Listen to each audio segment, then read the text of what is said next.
بسم اللہ الرحمن الرحیم۔ سورہ بقرہ کا رکوع نمبر 27 اور دوسرے پارے کا رکوع نمبر 11 چل رہا تھا۔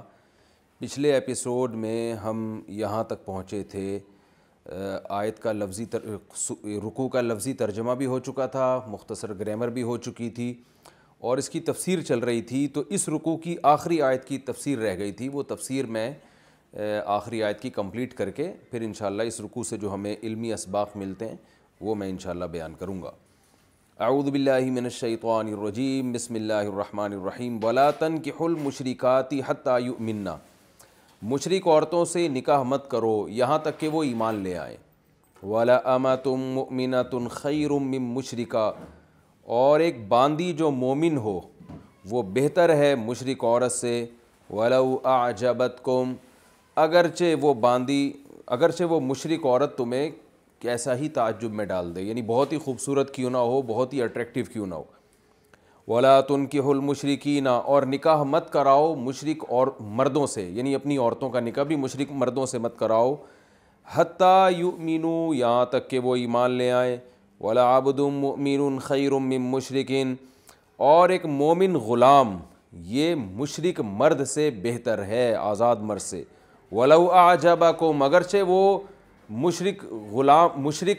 آزاد آدمی جو ہے وہ کتنا ہی تمہیں اچھا کیوں نہ لگے دیکھنے میں۔ اولئک یدعون الی النار، یہ سب لوگ جہنم کی آگ کی طرف بلاتے ہیں۔ واللہ یدعو الی الجنۃ والمغفرۃ باذنہ،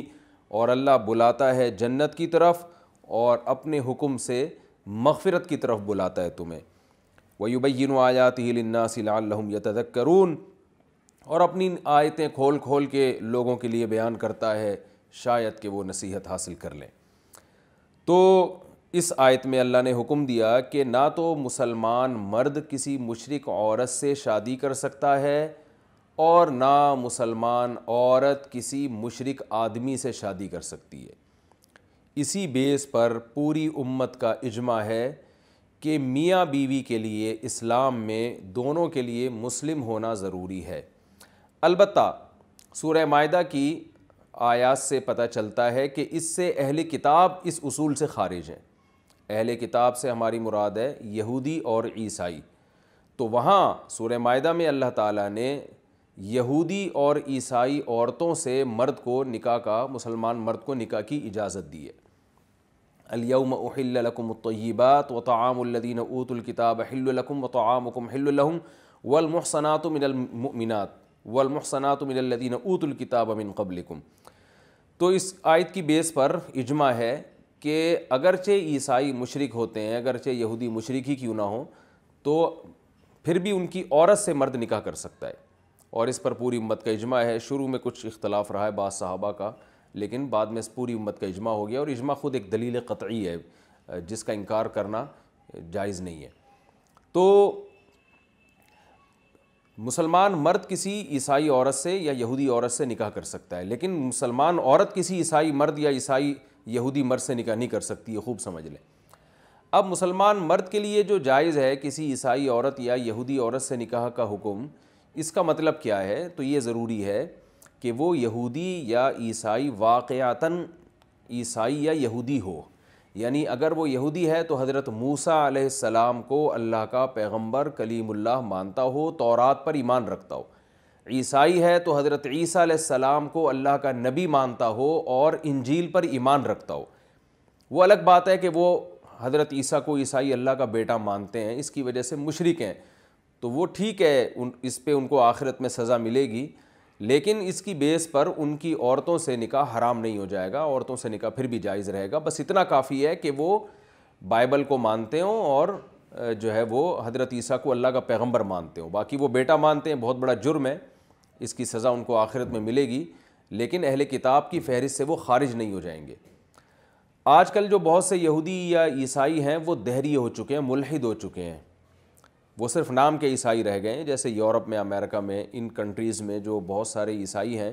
یا بہت سارے یہودی ہیں، وہ حضرت عیسیٰ کو اور موسیٰ علیہ السلام کو نہیں مانتے، بلکہ وہ جیسے مسلمانوں میں بعض لبرل ہو گئے ہیں، صاف لفظوں میں اسلام کا، قرآن کا انکار کر دیتے ہیں، تو ایسے ہی بہت سے کرسچن ایسے ہیں جو صاف لفظوں میں حضرت عیسیٰ کا انکار کرتے ہیں۔ تو اگر کوئی ایسا ہو تو یاد رکھیں صرف نام کا پھر عیسائی ہونا کافی نہیں ہے، تو اس کے عقیدہ میں آسمانی کتابوں کو مانتا ہو، یہ ضروری ہے۔ ایک مسئلہ تو یہ۔ دوسرا مسئلہ یہ ہے کہ یہودی یا عیسائی سے نکاح جائز ہونے کے لیے، یعنی نکاح تو ہو جائے گا اگر واقعی اہل کتاب ہے وہ عورت، لیکن کیا اس کو معاشرے میں اس کی ترغیب دی جائے گی، اس کو اپریشیٹ کیا جائے گا؟ تو اس کا جواب یہ ہے کہ اگر کسی کے بارے میں ذرہ برابر بھی یہ خطرہ ہو کہ اس نے عیسائی یا یہودی لڑکی سے شادی کی تو یہ خود اس طرف مائل ہو سکتا ہے، یا اس کے بچے یہودی یا عیسائی نہ بن جائیں، تو پھر ایسی صورت میں نکاح تو ہو جائے گا، مگر یہ نکاح ناجائز اور حرام ہوگا، کیونکہ اپنی اولاد کا مستقبل آپ داؤ پہ نہیں لگا سکتے، کیونکہ اسلام میں جہاں یہودی یا عیسائی عورت سے نکاح کی اجازت دی گئی ہے تو اس میں بچے بہرحال اسلام میں چونکہ باپ کے تابع ہوتے ہیں، تو اگر آپ کو خطرہ ہے کہ بچے ماں کے تابع ہو جائیں گے تو پھر جائز نہیں ہے یہ، یعنی گناہ ملے گا، کیونکہ اسلام مغلوب ہے۔ اور بسا اوقات ایسے واقعات سامنے آتے ہیں کہ کسی نے کسی عیسائی خاتون سے نکاح کیا اور بچے پھر چرچ جانے لگے، تو جہاں بھی ایسا خطرہ ہوگا تو اس کو بالکل پروموٹ نہیں کیا جائے گا، اس کی پرمیشن نہیں دی جائے گی۔ دوسری بات یہ ہے کہ جہاں ایسا خطرہ نہ ہو تو وہاں بھی نبی صلی اللہ علیہ وسلم نے نکاح میں، صحیح حدیث ہے کہ آپ نے دیندار عورت کو ترجیح دینے کا حکم دیا ہے، یعنی اسلام میں ایک گنجائش دی گئی ہے کہ عیسائی یا یہودی عورت سے نکاح کر سکتے ہیں، کوئی ترغیبی حکم نہیں ہے۔ تو اصل یہ ہے کہ آپ نے دین دیکھنا ہے، کیونکہ آگے اولاد پہ بڑا اثر پڑتا ہے، تو گنجائش دی ہے، کیونکہ بہت ساری حکمتیں قیامت تک کے لیے جو اللہ ہی بہتر جانتے ہیں، ان حکمتوں کی بیس پر اللہ نے اجازت دی ہے مسلمان آدمی کو۔ تو ترجیح جو ہے نا، حدیث میں حکم دیا ہے کہ دیندار عورت کو ترجیح دو، فاظفر بذات الدین تربت یداک۔ آپ صلی اللہ علیہ وسلم نے فرمایا کہ عورت سے جب بھی نکاح کیا جاتا ہے 4 باتوں کی وجہ سے کیا جاتا ہے، کبھی اس کا مال دیکھا جاتا ہے، کبھی اس کی قوم دیکھی جاتی ہے، کبھی اس کا نسب دیکھا جاتا ہے، اور کبھی دین، فاظفر بذات الدین۔ تو آپ نے فرمایا سب سے پہلے دین دیکھو، تو دین میں سب سے پہلے تو عقیدہ ہے، تو عقیدہ توحید ہو، مسلم ہو، پردے دار ہو، نمازی ہو، تو اس لیے جب دین کو ترجیح دینے کا حکم ہے تو افضل یہی ہے کہ آپ مسلمان لڑکی سے نکاح کریں اور دیندار سے۔ تیسری بات یہ ہے کہ اگر مسلمان مرد یہودی اور عیسائی عورتوں سے نکاح شروع کر دیں گے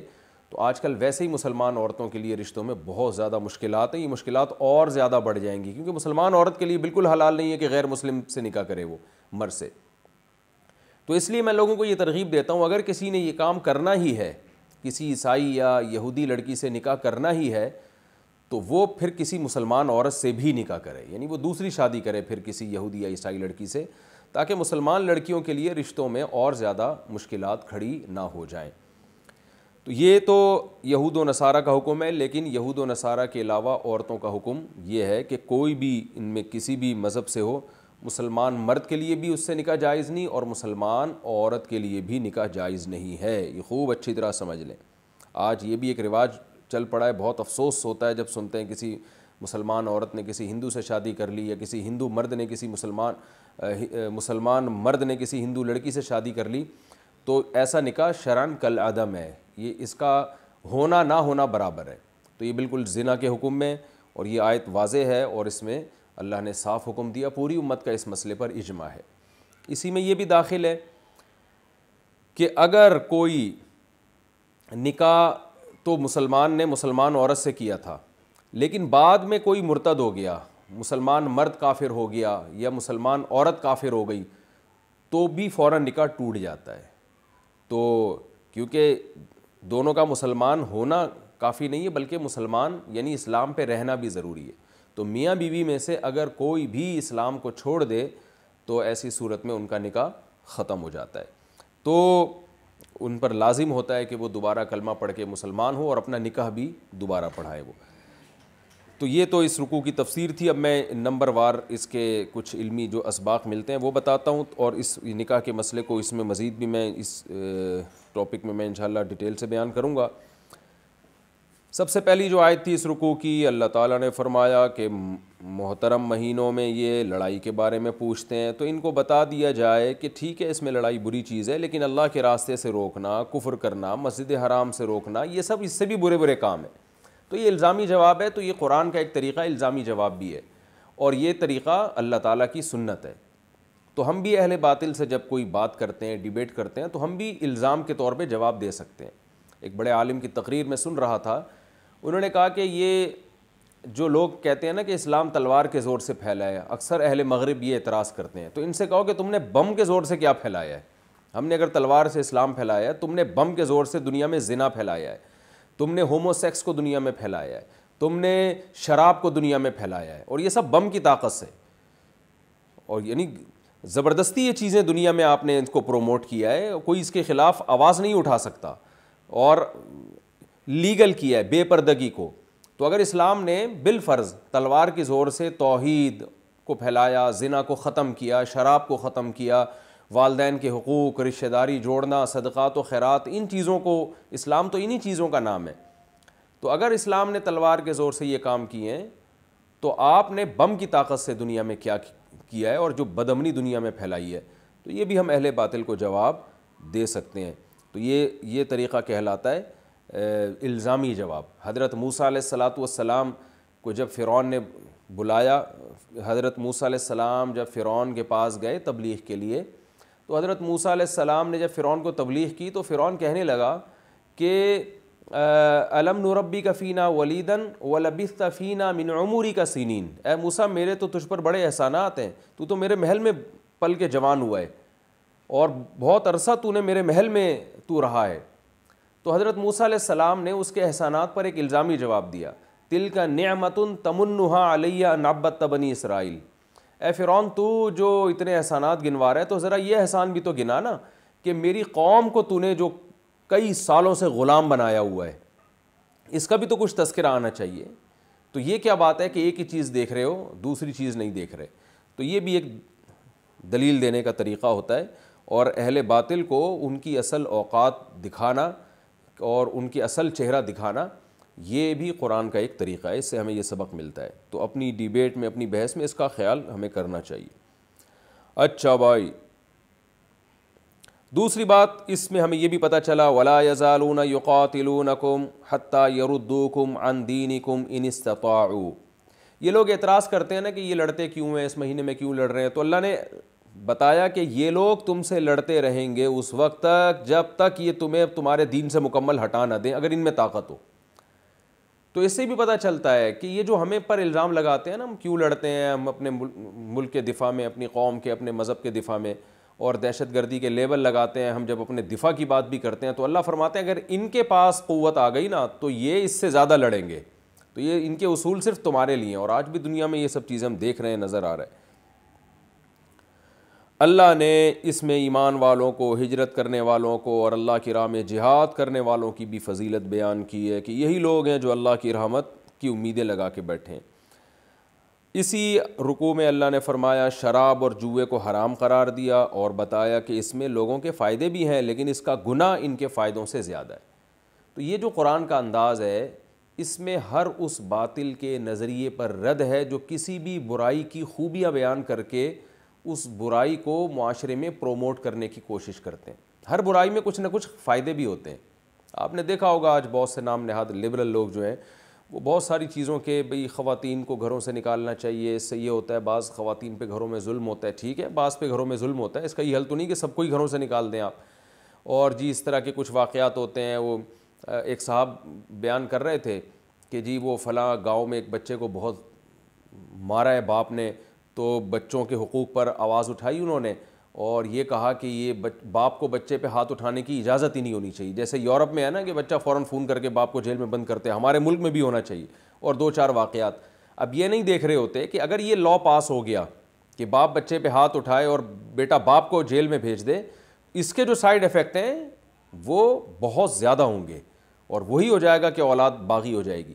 تو ہر برائی پہ جو ہے نا کچھ نہ کچھ اس کی خوبیاں بیان کر کے لبرل لوگ معاشرے میں اس برائی کو پروموٹ کرنے کی کوشش کرتے ہیں۔ تو یہاں بھی ایسا ہی ہے کہ شراب میں اللہ نے فرمایا ٹھیک ہے کچھ فائدے ہیں، جوئے میں بھی کچھ فائدے ہیں، بعض دفعہ غریب آدمی بیٹھے بیٹھے امیر بن جاتا ہے اور بہت سارے مسائل اس کے حل ہو جاتے ہیں، لیکن ان فائدوں کی بیس پر ایک بری چیز کو حلال نہیں کیا جا سکتا۔ تو اسی کو علماء کہتے ہیں کہ شریعت کے حکم کے سامنے مصلحتوں کو مصالحوں کی طرح پیس دو، بالکل ان کا خیال نہیں کرنا چاہیے، جو اسلام کے آرڈرز ہیں ان میں کمپرومائز نہیں کیا جا سکتا۔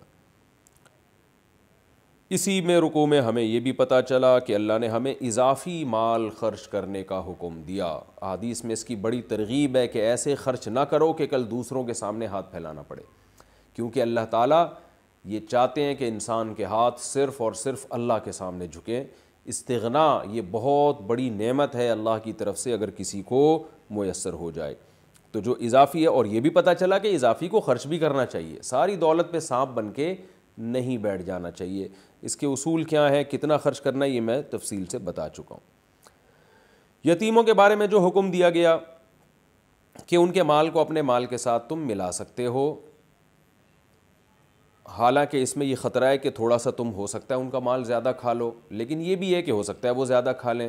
تو اس سے پتہ چلا ہے کہ اسلام جو ہے وہ روح کو دیکھتا ہے، مقصد تمہارا یتیموں کو فائدہ پہنچانا ہے، تو اس لیے فائدہ پہنچانا ہے تو ایسا طریقہ اختیار کرنا جس سے معاشرے میں یتیموں کی کفالت کا نظام ہی ختم ہو جائے۔ اب اسلام اگر اتنی سختی کر دیتا کہ ان کا ایک نوالا بھی تم نہیں کھا سکتے، تو یتیم کا آٹا، راشن، ہر چیز الگ رکھنی پڑتی، تو اس سے معاشرے میں خیر زیادہ ہونے کے بجائے کم ہو جاتی۔ تو ہمیں یہ بھی پتہ چلا اسلام کا مزاج ہے خیر کو فروغ دینا، اور خاص طور پر یتیموں کے مال کی حفاظت کرنا۔ اور یہ جو آخری میں اللہ نے فرمایا وَلَا تَنْكِحُوا الْمُشْرِكَاتِ حَتَّى يُؤْمِنَّ وَلَا أَمَةٌ مُؤْمِنَةٌ خَيْرٌ مِّن مُشْرِكَةٍ۔ اس کی تفصیل میں تفسیر میں بتا چکا ہوں، ایک چھوٹی ایک دو باتیں اور بتاؤں گا۔ وہ یہ ہے کہ یہ خوب ذہن میں رکھ لیں کہ مسلمان مرد اور مسلمان عورت، ان میں سے اگر کوئی مرتد ہو جائے تو نکاح فوراً ٹوٹتا ہے۔ مرتد ہونے کا مطلب کیا ہے؟ یاد رکھیں، اگر کوئی صاف لفظوں میں کہہ دے کہ میں نے اسلام کو چھوڑ دیا تو بھی نکاح ٹوٹ جائے گا۔ صاف لفظوں میں تو نہیں کہتا میں مسلم ہوں، لیکن اسلام کے بیسک اور بنیادی عقیدوں میں سے کسی عقیدے کا وہ انکار کر دے تو بھی مرتد ہو جائے گا، کافر ہو جائے گا، اور اس کا نکاح ٹوٹ جائے گا۔ اور آج یہ کام بہت ہو رہا ہے، شرک بہت معاشرے میں تیزی سے پھیل چکا ہے، کیونکہ اللہ نے حکم دیا کہ اچھا یہ بھی ذہن میں رکھیں کہ جو اہل کتاب کی عورتوں سے جو ہمارے لیے نکاح حلال ہے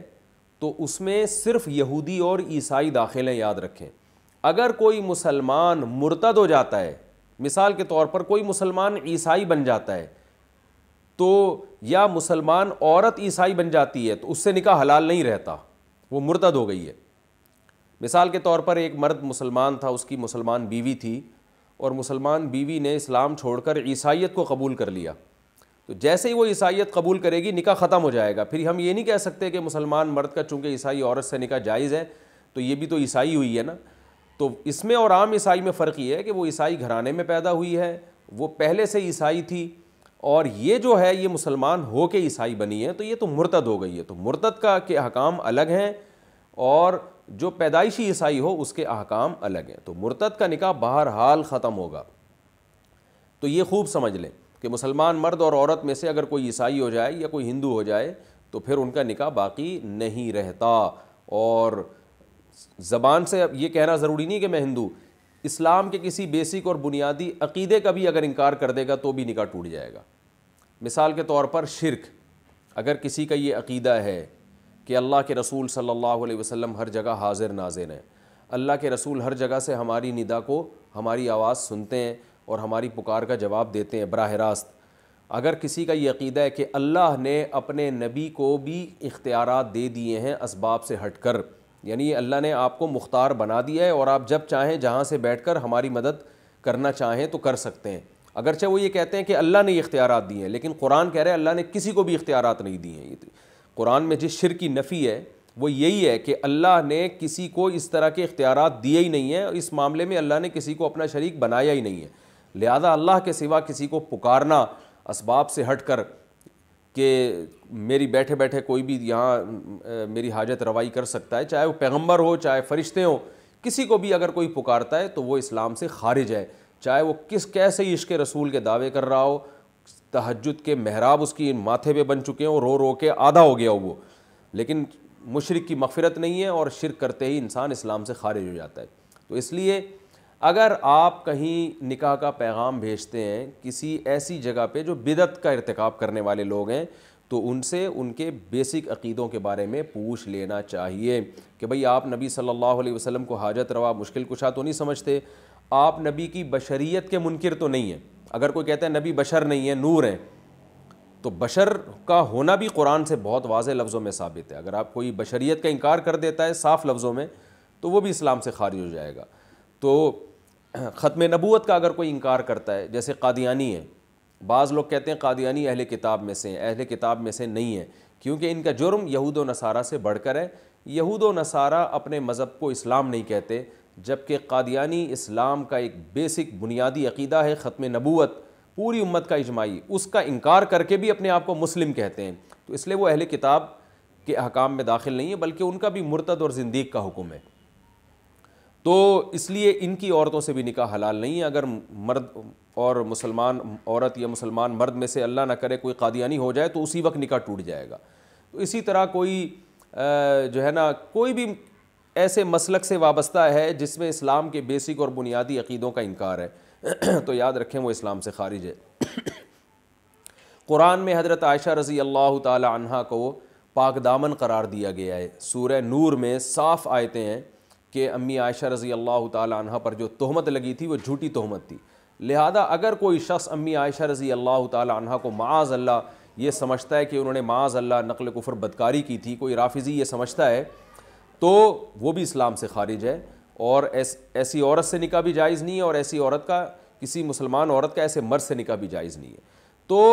جو بھی قرآن میں بہت وضاحت کے ساتھ کوئی عقیدہ اگر قرآن نے بیان کیا ہے, اتنی وضاحت کے ساتھ کہ اس میں اختلاف رائے کی گنجائش نہیں بنتی, تو ایسے کسی بنیادی عقیدے کا کبھی بھی کوئی بھی انکار کرے گا تو اسلام سے خارج ہوگا اور اس کا نکاح ٹوٹ جائے گا. لیکن اس میں وہمی نہ بنے آپ. وہمی کا مطلب فون آتے رہتے ہیں ہمارے پاس صبح شام کے فلاں نے یہ لفظ بول دیا تو کافر تو نہیں ہو گیا, یہ لفظ بول دیا تو کافر تو نہیں. واضح لفظوں میں ہونا چاہیے, جس کو کفر بواہ کہتے ہیں. ایسے گول مول الفاظ میں کسی نے کوئی بات کی ہے تو شریعت میں پھر اصل حکم یہی ہے کہ اس کو کا اچھا مطلب تلاش کیا جائے گا. یہاں تک کہ علماء نے کہا اگر کسی نے ایک بات کی ہے جس کے 100 مطلب نکلتے ہیں, 99 مطلب سے لگتا ہے کافر ہے, ایک توجیہ ایسی ہو سکتی ہے جس سے لگتا ہو کہ کافر نہیں ہے, تو ہم اس ایک کو دیکھیں گے. تو واضح لفظوں میں انکار کرنا چاہیے, تو پھر ہم اس پہ کفر کا فتویٰ لگائیں گے, ورنہ نہیں لگا سکتے. یہ خوب اچھی طرح سمجھ لیں. لیکن اگر واضح لفظوں میں انکار کر رہا ہے پھر بھی اس کو اگر آپ کافر نہیں کہتے تو پھر آپ کے بارے میں ڈر ہے کہ آپ نہ کافر ہو جائیں. تو اتنا براڈ مائنڈڈ بھی بننے کی ضرورت نہیں ہے کہ لوگوں نے توحید کا انکار کر دیا, یا رسول اللہ مدد, یا علی مدد, یا غوث اعظم مدد, اور جب ان سے پوچھا جائے کہ یا رسول اللہ مدد کا کیا مطلب لیتے ہو تو کہتے ہیں ہم تو یہاں سمجھتے ہیں کہ یہاں سے جب بھی نبی چاہیں ہماری مدد کر سکتے ہیں اور اللہ نے آپ کو اختیارات دیے ہیں. تو یہ جلی کفر ہے, اور یہ وہی کفر ہے جو مشرکین مکہ کیا کرتے تھے. فرق اتنا ہے کہ وہ بتوں کو شریک کرتے تھے اور آج لوگوں نے پیغمبروں کو شریک کر دیا ہے. تو اس میں بہت خیال کرنا چاہیے کہ میاں بیوی کے رشتے پہ اثر پڑتا ہے. لیکن میں نے پھر بتایا وہمی بننے کی ضرورت نہیں ہے اس بارے میں. تو یہ مسئلہ ہے. اچھا, دوسرا مسئلہ یہ قادیانیوں کا بھی میں مزید ڈیٹیل سے بتا دوں کہ اگر کوئی قادیانی گھرانے میں پیدا ہوا ہو یا بعد میں قادیانی ہوا ہو, دونوں کا ایک ہی حکم ہے, دونوں زندیق ہیں اور اہل کتاب کی فہرست میں داخل نہیں ہے. اسی طرح یاد رکھیں اور بھی بہت سارے مسلمانوں میں مسلک ہیں, آغانی ہیں, اسماعیلی ہیں, ان کے بھی بہت خطرناک عقائد ہیں. ذکری فرقہ ہے وہ نمازوں کا منکر ہے. تو اسی طرح بلوچستان میں فرقہ ذکری وہ نمازوں کو نہیں مانتا. تو اگر مسلمان مرد اس سے نکاح کرے گا ایسی عورت سے نکاح نہیں ہوگا. مسلمان عورت ایسے مرد سے نکاح کرے گی جس کا ذکری فرقے سے تعلق ہے تو نکاح نہیں ہوگا. اسی طرح جو ہے یہ ایک اور فرقہ ہے پرویزی جو منکرین حدیث ہیں, وہ لوگ بھی قرآن کا یعنی کہتے ہیں ہم صرف قرآن کو مانتے ہیں, حالانکہ وہ قرآن کو بھی نہیں مانتے, زبان سے کہتے ہیں. تو نماز کا انہوں نے انکار کیا ہے, حج کا انکار کیا ہے. تو اسلام کے کسی بھی رکن کا انکار کرے گا تو وہ بھی اسلام سے خارج ہے اور اس سے نکاح جائز نہیں ہے. اگر پہلے سے نکاح ہو تو وہ نکاح ٹوٹ جائے گا. البتہ غیر مسلم آپس میں جو نکاح کرتے ہیں, ہندو عیسائی سے نکاح کرے, عیسائی یہودی سے نکاح کرے, اور جو ہے کوئی بھی غیر مسلم کسی بھی غیر مسلم سے مرد یا عورت سے نکاح کرے, تو پھر اسلام ان کے نکاح کو درست مانتا ہے. اگر وہ مسلمان ہو جاتے ہیں تو ان کو دوبارہ نکاح کرنے کی ضرورت نہیں ہے. یہ مسئلہ بھی خوب اچھی طرح سمجھ لیں. اور اسلام نے ان کے نکاح کو مانا ہے انہی کی رسومات کے مطابق, یعنی جس قوم میں جس مذہب میں جس طرح سے نکاح کا رواج ہے تو اسلام اسی نکاح کو معتبر مانے گا. جیسے ہندوؤں کے یہاں یہ ہے کہ آگ کے گرد 60 چکر لگا لیں گے تو وہ میاں بیوی کے بندھن میں جو ہے بند جاتے ہیں۔ تو اسلام نے ان کے اسی نکاح کو مانا ہے، معتبر مانا ہے کہ اگر ہندو کو اسی طرح کر لیں تو چونکہ ان کے مذہب میں اور ان کی قوم کے ہاں اس کو نکاح سمجھا جاتا ہے، تو اسلام بھی اس نکاح کو سمجھتا ہے کہ یہ نکاح ہوا ہے، لہذا اگر یہ مسلمان ہوں گے تو ان کو دوبارہ سے نکاح پڑھانے کی ضرورت بھی نہیں ہے، اور ان کا پرانا نکاح کو بھی اسلام نکاح ہی مانتا ہے، ان کی اولاد کو حلال اولاد مانتا ہے۔ تو یہ غیر مسلموں کے بارے میں اسلام کا یہ اصول ہے۔ اچھا، اس میں ایک اور بات یہ بھی ہے کہ اگر میاں بیوی میں سے کوئی مرتد ہو جائے تو فوراً نکاح ٹوٹتا ہے، لیکن اگر میاں بیوی دونوں غیر مسلم تھے اور ان میں سے کوئی ایک مسلمان ہو جائے تو پھر کیا ہوگا؟ یعنی دونوں مسلم تھے، ایک کافر ہو گیا خدا نخواستہ تو فوراً نکاح ٹوٹے گا، لیکن دونوں غیر مسلم تھے اور ایک نے اسلام قبول کر لیا تو پھر فوراً نکاح نہیں ٹوٹتا، بلکہ دیکھا جائے گا کہ یہ دارالاسلام میں ہوا ہے یا دارالحرب میں۔ دارالاسلام کا مطلب جہاں اسلامی عدالتیں ہیں، تو اگر اسلامی عدالتیں موجود ہیں، مسلمان کنٹری ہے، تو پھر ہوگا یہ کہ اگر ایک بھی اسلام قبول کر لے دونوں غیر مسلموں میں سے، تو جس نے اسلام قبول کیا ہے اس پر لازم ہوگا کہ وہ عدالت میں کیس کرے۔ مثال کے طور پر شوہر نے اسلام قبول کیا، بیوی نے اسلام قبول کیا، تو اب بیوی جائے گی عدالت میں کیس کرے گی کہ میں نے اسلام قبول کر لیا ہے، لہذا چونکہ میرا شوہر غیر مسلم ہے تو اب شوہر عورت کے لیے حلال نہیں ہے کہ شوہر کو ہم بستری کرنے دے، بلکہ وہ عدالت میں کیس کرے گی کہ میں نے اسلام قبول کیا، میرے شوہر کو بلایا جائے اور اس پر اسلام کو پیش کیا جائے۔ تو عدالت اس کے شوہر کو بلائے گی، اسے بتائے گی کہ آپ کی وائف نے اسلام قبول کیا ہے، آپ کو بھی عدالت آپ پر بھی اسلام پیش کرتی ہے، اگر آپ اسلام قبول کر لیں تو ٹھیک ہے، اگر شوہر اسلام قبول کر لیتا ہے تو کچھ بھی نہیں ہے، پرانا نکاح برقرار ہے، لیکن اگر شوہر اسلام قبول نہیں کرتا تو عدالت پھر اس نکاح کو اسی وقت ختم کر دے گی۔ تو اس طرح سے نکاح ختم ہوگا۔ جیسے ہی نکاح ختم ہوتا ہے عورت پر لازم ہوگا کہ وہ عدت گزارے۔ عدت کا مطلب 3 دفعہ جب تک مینسز نہیں آ جاتے عورت کہیں اور نکاح نہیں کر سکتی، اور اگر پریگننسی ہے تو جب تک بچہ نہیں جن لیتی کہیں اور نکاح نہیں کر لیتی، تو یہ عدت گزارنے کے بعد وہ کہیں اور نکاح کر سکتی ہے۔ دوسرا مسئلہ یہ ہے کہ اگر اسلامی عدالتیں نہیں ہیں، جیسے امریکہ میں کوئی دونوں میاں بیوی غیر مسلم تھے اور دونوں میں سے ایک نے اسلام قبول کر لیا، یا لندن میں کوئی یہ کام کرتا ہے، یا یورپ میں کرتا ہے، تو پھر شریعت چونکہ عدالتیں تو ہیں نہیں اسلامی، تو پھر حکم یہ ہے کہ عورت خود اپنے شوہر پہ اسلام پیش کرے گی کہ بھئی میں نے اسلام قبول کر لیا ہے، آپ بھی مسلمان ہو جائیں۔ اگر وہ ہو جائے تو نکاح باقی ہے، اگر وہ نہیں ہوتا تو عورت 3 دفعہ جب مینسز آ کے گزریں گے تو خود بخود اس کا نکاح ختم ہو جائے گا۔ 3 دفعہ مینسز کے بعد نکاح ختم ہوگا، پھر مزید 3 دفعہ مینسز آنے کے بعد وہ کہیں اور نکاح کر سکتی ہے۔ تو یہ 6 مینسز یعنی تقریباً 6 مہینے کا وقفہ درمیان میں ہوگا، اور اگر عورت کو پریگننسی ہے تو بچہ ہونے کے بعد نکاح ختم ہو جائے گا، پھر اس کے بعد 3 دفعہ مینسز آئیں گے تو عدت بھی پوری ہو جائے گی۔ تو عدت دونوں صورتوں میں گزارنا ضروری ہے، یعنی عورت کا شوہر اگر غیر مسلم بھی ہو تو عورت پر پھر بھی عدت گزارنا لازم ہوتا ہے کہیں اور نکاح کرنے کے لیے۔ یہ کچھ احکام تھے جو میں نے آپ کے سامنے تفصیل سے بیان کیے۔